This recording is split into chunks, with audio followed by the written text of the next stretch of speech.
ამბობ ყველაფერს თავი დავანებოთ მაღალი სტატუსის სასახლეო პირებს, როგორ არ ეშინიათ თვით უფლის ღმერთის ასეთ ქსელებს და ჩადიან.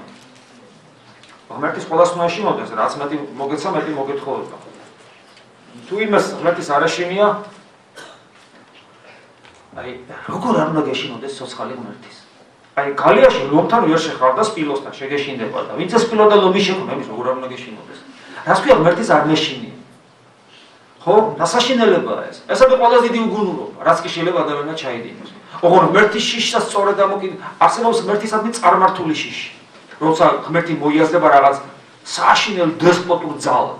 ეს არის კრეხელობაც ესეთი შიში ღმერთის მიმართ. მაგრამ არსებობს ნამდვილი შიში, როცა შენ ღმერთთან ერთად კარგავ მარადილ სიცოცხლეს.